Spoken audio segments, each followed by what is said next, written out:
দিনদারিতা। আর দিনদারিতা কি বাইরের বোরখা দেখেই ফিক্স করা যাবে? বোরখাওয়ালা মেয়েরা তো এখন গ্রামে গঞ্জে, হাট বাজারে, সব জায়গায় ক্যাফে, কফি শপে বসে বসে ডেটিং করছে। বলেন, আদর্শ পরিবার গঠন করা। কোন বইয়ের নাম বললাম? কার বই পড়বেন? আল্লামা তাকি উসমানী দামাত বারাকাতু। বইটার নাম কি? ইসলাম ও পারিবারিক জীবন। ইসলাম ও পারিবারিক জীবন। কিনতে পারবেন তো ইনশাল্লাহ? বন্ধুদের সাথে চা খেতে বসলে 1000 টাকা বিল হয়, এখন 500 টাকা বিল হয়, হয় না? একটা বই কিনতে 200 টাকা লাগে না। কিনতে পারবো কিনা? যারা বই কিনে বইয়ের প্রতি মহব্বত রাখবে, আল্লাহ ওদেরকে এলেম দান করবেন ইনশাআল্লাহ। আমি একদিন বলেছি না, বই নিয়ে একটা লেকচার দিয়েছি না? বই কিনতাম টাকা বাঁচিয়ে বাঁচিয়ে। বিশ্বাস করেন, এখন বই হাদিয়াই পড়ে শেষ করতে পারি না আমরা। হাদিয়ার পর হাদিয়া বই পড়ে আসে, বাসা শেষই করতে পারছি না। বইয়ের প্রতি মহব্বত রাখেন, আল্লাহ পাক আপনাকে অনেক জ্ঞান দিবে ইনশাআল্লাহ। 4 নাম্বার, খুব শর্ট করে শেষ করি। চার হচ্ছে আমাদের রিজিকটা হালাল করতে হবে। রাজি আছি ইনশাআল্লাহ? রিজিক হালাল মানে কি? রিজিকের মধ্যে কোনো সুদ থাকবে না। রিজিকে কোনো সুদ যে খায় সে মায়ের সাথে জেনা করে। সুদ যে খায় সে আল্লাহ এবং তার রাসূলের সাথে যুদ্ধ করে। আমি এমন একজন ব্যক্তির কথা শুনেছি যে সুদ খেত, আল্লাহ মাফ করুক তাকে, আল্লাহ মাফ করুক। আমাকে বলেছেন একজন, আমি শুনেছি এটা, যে ইন্তেকালের পরে দুনিয়াতেই পেটটা ফুলে গিয়েছে। নাউযুবিল্লাহ, আল্লাহ হেফাজত করুন। মেরাজের রাতে নবী দেখে এসেছেন সুদখোরের পেটের মধ্যে সাপ কিলবিল করছে, রক্তের নদীতে ফেলে মাথা ফাটিয়ে দেওয়া হচ্ছে। আল্লাহ এবং তার রাসূলের সাথে যুদ্ধ করে কেউ সফল হতে পারবে? আল্লাহর ওয়াস্তে সুদের চাকরিটা ছেড়ে দেই ভাই, আল্লাহর ওয়াস্তে ছেড়ে দেই, সুদের চাকরি ছেড়ে দেই। আল্লাহর হাতে আমার রিজিক, আল্লাহই খাওয়াবেন ইনশাআল্লাহ। সারা দুনিয়ার লক্ষ কোটি মাখলুককে আল্লাহ যদি খাওয়াতে পারেন, আমাকেও সুদ ছাড়া খাওয়াতে পারেন। খালি ধৈর্য ধরেন, রিজিক আসবেই ইনশাআল্লাহ। আর যেখানে ঘুষ সেখানে নাই, যেখানে ঘুষ সেখানে আমি নাই। এখানে ভাই যদি কোনো সরকারি কর্মকর্তা থাকেন বা কেউ যদি ঘুষের সাথে সম্পৃক্ত থাকেন, সরকারি বেসরকারি যেই হন, আজকে রাত্রে বাসায় গিয়ে খাস তওবা করে নেন। আল্লাহ, আমি জীবনে যত অর্থনৈতিক অন্যায় করেছি আমাকে মাফ করুন। আল্লাহ পাক মাফ করে দিবেন ইনশাআল্লাহ। এবং আগামী জীবনে ঘুষমুক্ত জীবন যাপন করার চেষ্টা করি। আল্লাহ তৌফিক দান করুন। অমুসলিমরা এখন এইসব সংস্কৃতি মেনে চলে, মুসলিমরা কেন মানবে না? মানা উচিত কিনা? আল্লাহ তৌফিক দান করুন। আর ব্যবসার মধ্যে কিন্তু অনেক রিজিক আছে। 10 ভাগের 9 ভাগই কোথায়? ব্যবসায়। শুধু চাকরির পিছনেই ছুটবেন না। আর চাকরি যদি করেন, অনেস্টির সাথে করবেন, উদ্যোক্তা হন, অর্থনৈতিকভাবে নিজেকে স্বাবলম্বী করার চেষ্টা করেন, তারপরে বিয়ে শাদী করতে যান। আল্লাহ পাক তৌফিক দান করুন। না হলে ছেলে মানুষের সম্মান কমে যায়, ছেলে মানুষকে হাত পাততে হলেই সম্মান কমে যায়। তো প্রিয় ভাইরা, 4 নম্বর নসিহত খুব সংক্ষিপ্ত করে, আমাদের রিজিক হতে হবে কি ভাই? হালাল। আমি এমন আলেমকে চিনি, এমন আলেমের সোহবতে গিয়েছিলাম যে বাহিরের হোটেলের মুরগির গোশত, গরুর গোশতও খায় না। অবাক হলেন, তাই না? হজ করতে গিয়েছে, সেখানেও খায় না। ফল খেয়ে থাকে, কারো রুটি খেয়ে থাকে, দুধ খেয়ে থাকে। কারণ এই মুরগি যে জবাই করার সময় বিসমিল্লাহ বলা হয়েছে, কোনো গ্যারান্টি নাই। এই গরু জবাই করার সময় বিসমিল্লাহি আল্লাহু আকবার বলা হচ্ছে, কোনো গ্যারান্টি নাই। এখানে যদি ব্যবসায়ী ভাইরা থাকেন, আমি নসিহত করব, অনুরোধ করব, সব সময় জবাই করার সময় আল্লাহর নাম নিয়ে জবাই করব। আপনাদের হোটেলের এই পণ্য সবাই খাচ্ছে, একজনের জন্য সবাইকে হারামখোর বানাবেন না। আল্লাহর ওয়াস্তে মানুষকে হারামখোর বানাবেন না। বিসমিল্লাহি আল্লাহু আকবার বলে জবাই করবেন। আল্লাহ পাক তৌফিক দান করুন। সন্দেহ আছে না একটা? আচ্ছা। অতএব হালাল খাওয়ার চেষ্টা করি, আল্লাহ পাক তৌফিক দান করুন। এমন অবস্থা, মানুষ দাওয়াত দিলে আমরা এখন বলি, আমরা বলি যে আল্লাহর কসম দিয়ে বলছি, আপনি নিশ্চিত করেন এর মধ্যে কোনো হারাম টাকা নাই, তাহলে খাবো ভাই, না হলে খাবো না। নিশ্চিত করতে পারলে খাবো, না হলে খাবো না। এভাবে রিজিকটাকে শক্ত করে হালাল করার চেষ্টা করি। আল্লাহ আমাদের সবাইকে তৌফিক দান করুন, আমিন। একটা দোয়া পড়লে হালাল রিজিক পাওয়া যায়। আমার সাথে পড়েন, আল্লাহুম্মা ইকফিনি বিহালালিকা আন হারামিকা ওয়া আগনিনি বিফদলিকা আম্মান সিওয়াকা। এই দোয়াটা পড়লে ইনশাআল্লাহ হালাল রিজিকের প্রাচুর্য আসে। আল্লাহ তৌফিক দান করুন। আর 5 নাম্বার হচ্ছে ভাই, ইলম অর্জন, আমল, পরিবার গঠন এবং হালাল খাওয়ার সাথে আমাদের সবাইকে, প্রত্যেক মুসলিম ভাইকে, শুধু আলেম, দায়ী, মুআল্লিম, ইমাম সাহেব তাদের জন্য নয়, প্রত্যেক মুসলিম ভাইকেই কমপক্ষে পার্ট টাইম দাওয়াতি কাজ করতে হবে। রাজি আছি? কমপক্ষে পার্ট টাইম, ফুল টাইম না হোক, কমপক্ষে পার্ট টাইম দাওয়াতি কাজ করতে হবে। ডক্টর জাকির নায়েক স্যার এই কথা বলেন। তিনি বলেন যে প্রত্যেক মুসলমানকে, কনভারসেশনের মধ্যে এক ফাঁকে বলছিলেন যে প্রত্যেক মুসলমানকে কমপক্ষে পার্ট টাইম, দিনে 1 ঘন্টা, দিনে আধা ঘন্টা, দিনে 2 ঘন্টা দাওয়াতি কাজ করতে হবে। এভাবে যদি সবাই মিলে উম্মার দায়িত্ব কাঁধে নেই, দিন এগিয়ে যাবে ইনশাল্লাহ, প্রচার বাড়বে, প্রসার বাড়বে, কায়েমও হবে ইনশাল্লাহ। হবে কিনা ইনশাল্লাহ? বাংলার ঘরে ঘরে তকি উসমানী তৈরি করতে হবে। হাফিজাহুল্লাহ, পারবেন তো? বাংলার ঘরে ঘরে বড় বড় আলেম তৈরি করতে হবে। বাংলার ঘরে ঘরে আলেম তৈরি করতে হবে, ঘরে ঘরে আলেম। আল্লাহ পাক তৌফিক দান করুন। এখন দাওয়াতি কাজ করার আগে নিজের এলেম অর্জন করতে হবে, দাওয়াতি কাজ করার যোগ্যতা অর্জন করতে হবে, নিজের আধ্যাত্মিকত্ব আনতে হবে, তাজকিয়া আনতে হবে। এবং আরেকটা কথা বলতে ভুলে গেছি, হকপন্থী আলেম ওলামার সাথে সম্পর্ক রেখে সোহবতে থাকবেন। একা একা থাকবেন না, একা একা চলবেন না, আলেম ওলামার সাথে পরামর্শ করে চলবেন। দাওয়াতি কাজ করলে কি পাবেন ভাই? একটা হাদিস দিয়ে শেষ করে দেই। দাওয়াতি কাজ করলে যা পাবেন, নবী সাল্লাল্লাহু আলাইহি ওয়াসাল্লাম বলেছেন, কোন ব্যক্তির দাওয়াতে যত মানুষ এই কল্যাণের পথে আসবে, সমস্ত কল্যাণের একটা অংশ নেকি ওই ব্যক্তি পাবেন। মানে আপনি দাওয়াতি কাজ করছেন, আপনার দাওয়াতি কাজের বদৌলতে যত মানুষ দিনের দিকে আসছে, দিনের বুঝের দিকে আসছে, নামাজ পড়ছে, কোরআন তেলাওয়াত করছে, ইত্যাদি ভালো কাজ করছে, সমস্ত নেক আমলের একটা অংশ আপনার আমল নামায় অটোমেটিক যোগ হবেন। খুশি হন নাই? এর চেয়ে বড় কোনো ব্যবসা নাই, এর চেয়ে বড় কোনো ব্যবসা নাই। আর যদি কেউ মানুষকে ভুল পথে ডাকে, এই যে ভুল দাওয়াতি কাজ করে, মানুষকে বিভ্রান্তির দিকে ডাকে, তাহলে সমস্ত মানুষের গুনার একটা অংশ ওই ব্যক্তির আমল নামে চলে যাবে। নাউযুবিল্লাহ।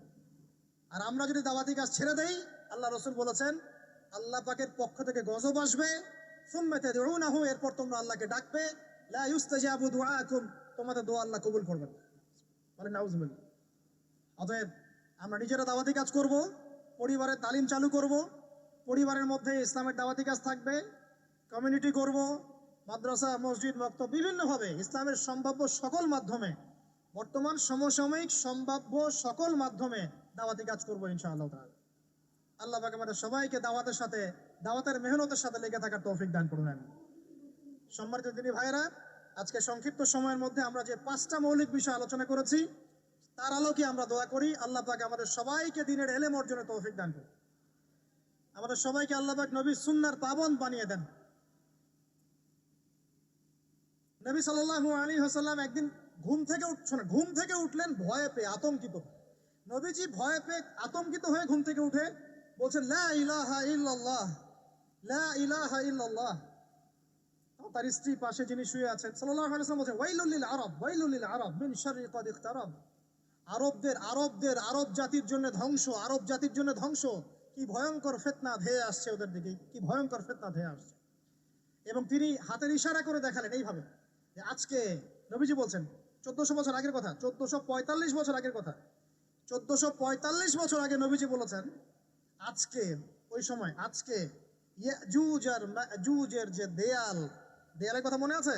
জুলকারনাইনের সময় দেয়াল, এই দেয়াল এতটুকু পরিমাণ খুলে দেয়া হয়েছে, এতটুকু পরিমাণ খুলে দেয়া হয়েছে 1400 কত বছর আগে? তখন তার স্ত্রী বলছেন, আনুহলিকু ওয়া ফিনা সালিহিন, আনুহলিকু ওয়া ফিনা সালিহিন ইয়া রাসূলুল্লাহ। হে আল্লাহর রাসূল সাল্লাল্লাহু আলাইহি ওয়াসাল্লাম, আমাদের মধ্যে ভালো মানুষরা থাকা সত্ত্বেও কি আমরা ধ্বংস হয়ে যাব? আপনি যে বলছেন ওয়াইলুল লিল আরব, আরবদের জন্য ধ্বংস। নবীজি বলছেন, নাম হ্যাঁ, ধ্বংস হয়ে যাবে। ইযা কাসুরাতিল খাবাস, যখন নগ্নতা, বেহায়াপনা, অশ্লীলতা সমাজে রন্ধ্রে রন্ধ্রে ছড়িয়ে পড়বে, তখন আলেম জালেম সব ধ্বংস হবে।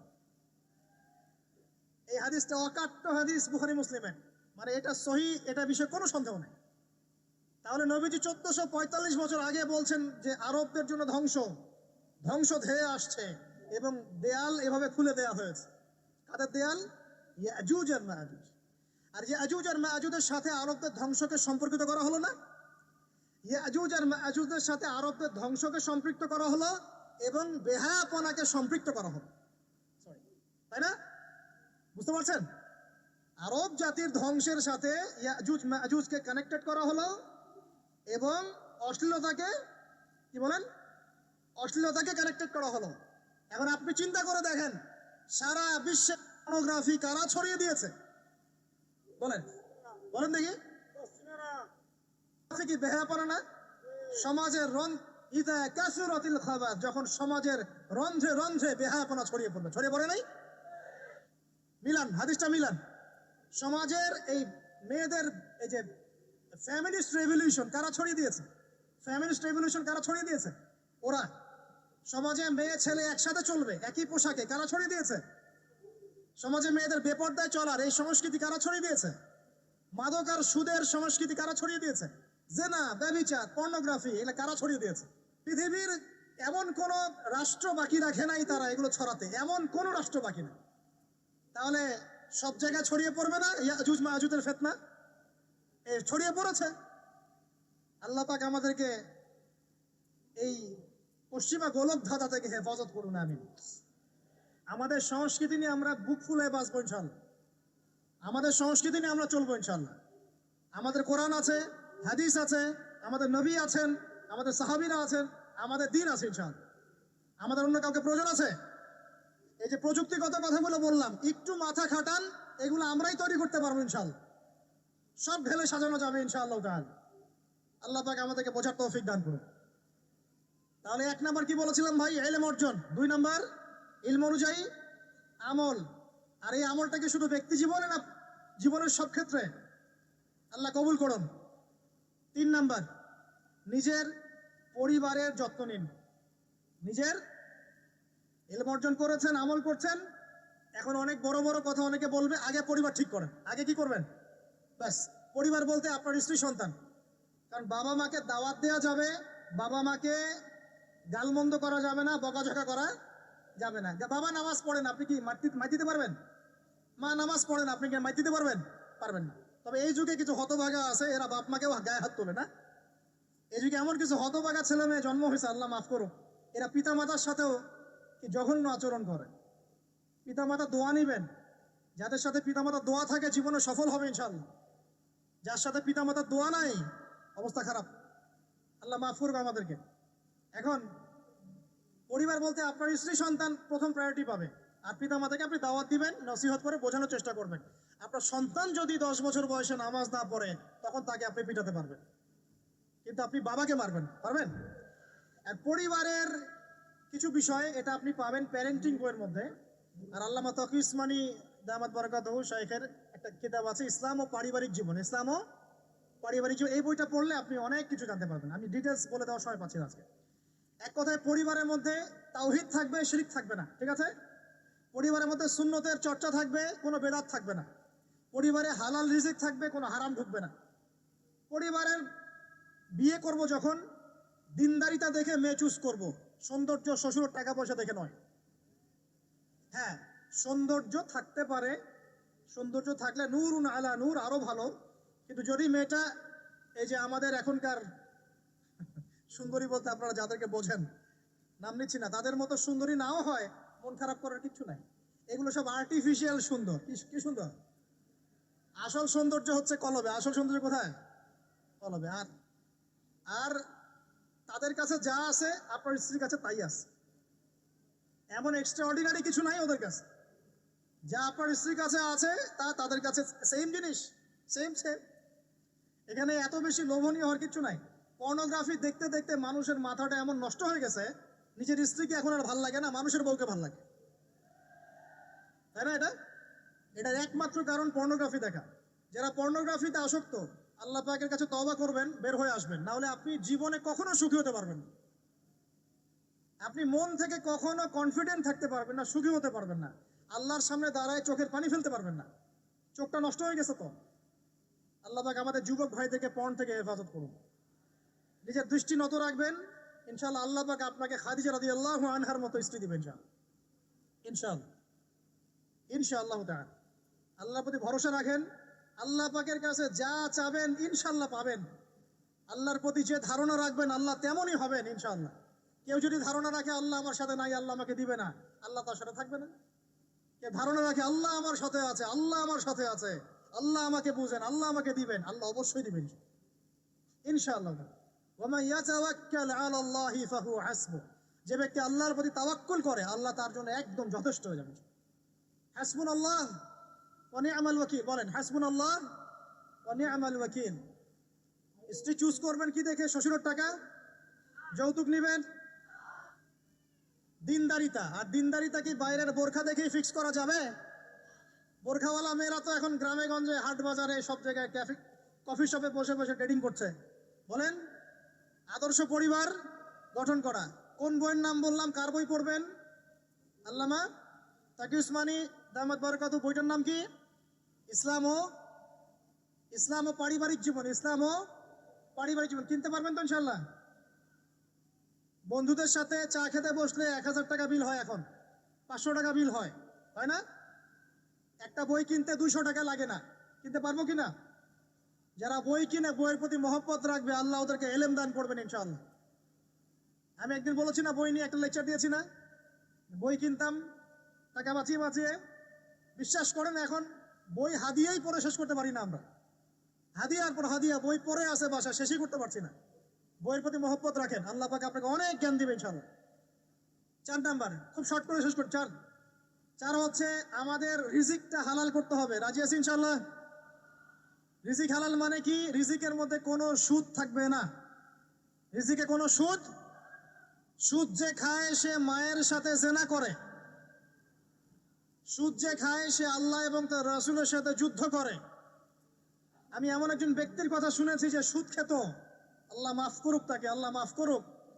আমাকে বলেছেন একজন, আমি শুনেছি এটা, যে ইন্তেকালের পরে দুনিয়াতেই পেটটা ফুলে গিয়েছে। নাউযুবিল্লাহ, আল্লাহ হেফাজত করুন। মেরাজের রাতে নবী দেখে এসেছেন সুদখোরের পেটের মধ্যে সাপ কিলবিল করছে, রক্তের নদীতে ফেলে মাথা ফাটিয়ে দেওয়া হচ্ছে। আল্লাহ এবং তার রাসূলের সাথে যুদ্ধ করে কেউ সফল হতে পারবে? আল্লাহর ওয়াস্তে সুদের চাকরিটা ছেড়ে দেই ভাই, আল্লাহর ওয়াস্তে ছেড়ে দেই, সুদের চাকরি ছেড়ে দেই। আল্লাহর হাতে আমার রিজিক, আল্লাহই খাওয়াবেন ইনশাআল্লাহ। সারা দুনিয়ার লক্ষ কোটি মাখলুককে আল্লাহ যদি খাওয়াতে পারেন, আমাকেও সুদ ছাড়া খাওয়াতে পারেন। খালি ধৈর্য ধরেন, রিজিক আসবেই ইনশাআল্লাহ। আর যেখানে ঘুষ সেখানে নাই, যেখানে ঘুষ সেখানে আমি নাই। এখানে ভাই যদি কোনো সরকারি কর্মকর্তা থাকেন বা কেউ যদি ঘুষের সাথে সম্পৃক্ত থাকেন, সরকারি বেসরকারি যেই হন, আজকে রাত্রে বাসায় গিয়ে খাস তওবা করে নেন। আল্লাহ, আমি জীবনে যত অর্থনৈতিক অন্যায় করেছি আমাকে মাফ করুন। আল্লাহ পাক মাফ করে দিবেন ইনশাআল্লাহ। এবং আগামী জীবনে ঘুষমুক্ত জীবন যাপন করার চেষ্টা করি। আল্লাহ তৌফিক দান করুন। অমুসলিমরা এখন এইসব সংস্কৃতি মেনে চলে, মুসলিমরা কেন মানবে না? মানা উচিত কিনা? আল্লাহ তৌফিক দান করুন। আর ব্যবসার মধ্যে কিন্তু অনেক রিজিক আছে। 10 ভাগের 9 ভাগই কোথায়? ব্যবসায়। শুধু চাকরির পিছনেই ছুটবেন না। আর চাকরি যদি করেন অনেস্টির সাথে করবেন, উদ্যোক্তা হন, অর্থনৈতিকভাবে নিজেকে স্বাবলম্বী করার চেষ্টা করেন, তারপরে বিয়ে শাদী করতে যান। আল্লাহ পাক তৌফিক দান করুন। না হলে ছেলে মানুষের সম্মান কমে যায়, ছেলে মানুষকে হাত পাততে হলেই সম্মান কমে যায়। তো প্রিয় ভাইরা, 4 নম্বর নসিহত খুব সংক্ষিপ্ত করে, আমাদের রিজিক হতে হবে কি ভাই? হালাল। আমি এমন আলেমকে চিনি, এমন আলেমের সহমতে গিয়েছিলাম যে বাহিরের হোটেলের মুরগির গোশত, গরুর গোশতও খায় না। অবাক হলেন তাই না? হজ করতে গিয়েছে, সেখানেও খায় না। ফল খেয়ে থাকে, কারণ রুটি খেয়ে থাকে, দুধ খেয়ে থাকে। কারণ এই মুরগি যে জবাই করার সময় বিসমিল্লাহ বলা হয়েছে কোনো গ্যারান্টি নাই। এই গরু জবাই করার সময় বিসমিল্লাহি আল্লাহু আকবার বলা হচ্ছে, কোনো গ্যারান্টি নাই। এখানে যদি ব্যবসায়ী ভাইরা থাকেন, আমি নসিহত করব, অনুরোধ করব, সব সময় জবাই করার সময় আল্লাহর নাম নিয়ে জবাই করব। আপনাদের হোটেলের এই পণ্য সবাই খাচ্ছে, একজনের জন্য সবাইকে হারামখোর বানাবেন না। আল্লাহর ওয়াস্তে মানুষকে হারামখোর বানাবেন না। বিসমিল্লাহি আল্লাহু আকবার বলে জবাই করবেন। আল্লাহ পাক তৌফিক দান করুন। সন্দেহ আছে না একটা? আচ্ছা, অতএব হালাল খাওয়ার চেষ্টা করি, আল্লাহ পাক তৌফিক দান করুন। এমন অবস্থা, মানুষ দাওয়াত দিলে আমরা এখন বলি, আমরা বলি যে আল্লাহর কসম দিয়ে বলছি, আপনি নিশ্চিত করেন এর মধ্যে কোনো হারাম টাকা নাই, তাহলে খাবো ভাই, না হলে খাবো। নিশ্চিত করতে পারলে খাবো, না হলে খাবো না। এভাবে রিজিকটাকে শক্ত করে হালাল করার চেষ্টা করি। আল্লাহ আমাদের সবাইকে তৌফিক দান করুন, আমিন। একটা দোয়া পড়লে হালাল রিজিক পাওয়া যায়, আমার সাথে পড়েন। আল্লাহুম্মা ইকফিনি বিহালালিকা আন হারামিকা ওয়া আগনিনি বিফদলিকা আম্মান সিওয়াকা। এই দোয়াটা পড়লে ইনশাআল্লাহ হালাল রিজিকের প্রাচুর্য আসে। আল্লাহ তৌফিক দান করুন। আর পাঁচ নাম্বার হচ্ছে ভাই, ইলম অর্জন, আমল, পরিবার গঠন এবং হালাল খাওয়ার সাথে আমাদের সবাইকে, প্রত্যেক মুসলিম ভাইকে, শুধু আলেম, দায়ী, মুআল্লিম, ইমাম সাহেব তাদের জন্য নয়, প্রত্যেক মুসলিম ভাইকেই কমপক্ষে পার্ট টাইম দাওয়াতি কাজ করতে হবে। রাজি আছি? কমপক্ষে পার্ট টাইম, ফুল টাইম না হোক, কমপক্ষে পার্ট টাইম দাওয়াতি কাজ করতে হবে। ডক্টর জাকির নায়েক স্যার এই কথা বলেন। তিনি বলেন যে প্রত্যেক মুসলমানকে, কনভারসেশনের মধ্যে এক ফাঁকে বলছিলেন যে প্রত্যেক মুসলমানকে কমপক্ষে পার্ট টাইম, দিনে 1 ঘন্টা, দিনে আধা ঘন্টা, দিনে 2 ঘন্টা দাওয়াতি কাজ করতে হবে। এভাবে যদি সবাই মিলে উম্মার দায়িত্ব কাঁধে নেই, দিন এগিয়ে যাবে ইনশাল্লাহ, প্রচার বাড়বে, প্রসার বাড়বে, কায়েমও হবে ইনশাল্লাহ।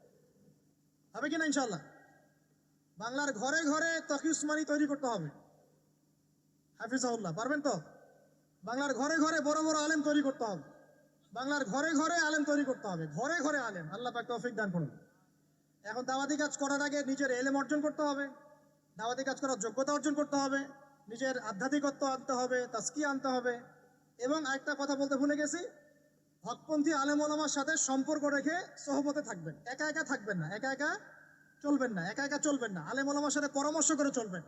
দাওয়াতি কাজ করলে কি পাবেন ভাই? একটা হাদিস দিয়ে শেষ করে দেই।